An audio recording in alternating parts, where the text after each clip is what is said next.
And I'm joined now by John Haynes of Rensburg Sheppards. John, thank you very much for coming in to chat to us. It does almost seem in the US that there are two different stories going on here, one in equities and one in bonds. The equities have been fairly buoyant, fairly bullish. Which one is right? Well, our sense, as you rightly say, it seems the bond investors are indicating that something rather nasty is around the corner, and equity investors are still hopeful that something good is about to appear.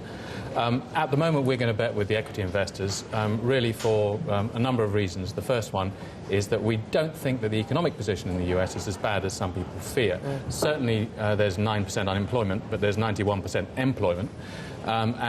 Corporate balance sheets are excellent. The earnings season that we're about to address, if it matches previous experiences, and indeed the forecast that your reporter just outlined, will indicate not only are profits at very high levels, but profitability is at very high levels.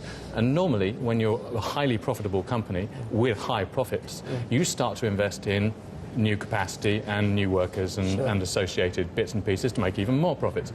Well, it's quite logical to us that that hasn't been occurring, given the systemic risks that have appeared on the horizon all of a sudden and to everybody at the same time. The Eurozone crisis, now we've got a bubbling under of currency potential conflicts, which is very unwelcome.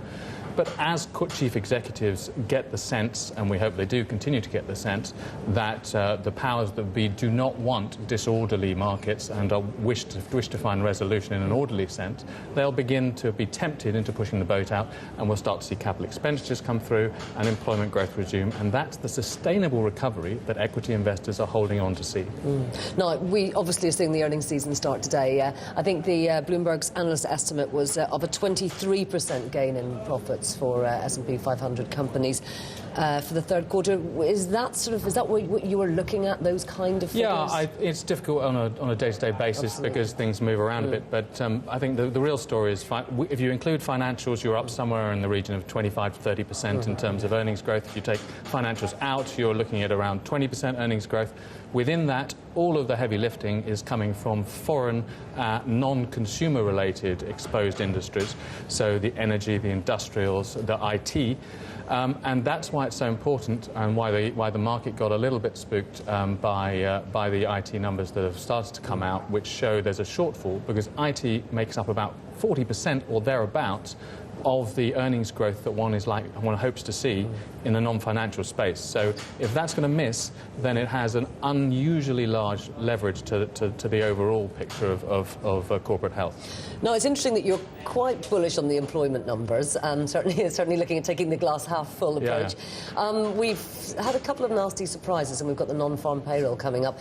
Do you think that really, we're going to see a little bit more pain before we see some increases? Yeah, it's very unwelcome if you have new systemic risks appearing, because if you're a chief executive, you behave like anybody else does when they see a new large risk, and you say, well, I'm going to sit on my hands until I can be sure this is okay. So if that continues to build, then the likelihood of employment growth coming sooner rather than later becomes less, and the possibility that people go back into bunker mode goes up, and you might even see employment drift upwards, and then you start a negative cycle going again, and that would be bad. We don't think that's going to happen. We think M&A is a sign that people are already beginning to take slightly lower risk bets on increasing capacity. They'll take somebody else's already built capacity rather than do it for themselves. But it is still all up in the air. It's potential for people to shoot themselves in the foot at a national governmental level, even if the microeconomics suggests that things are repairing. Okay. John Haynes, thank you very much indeed for coming in and discussing this with us today. Thank you. Thank you.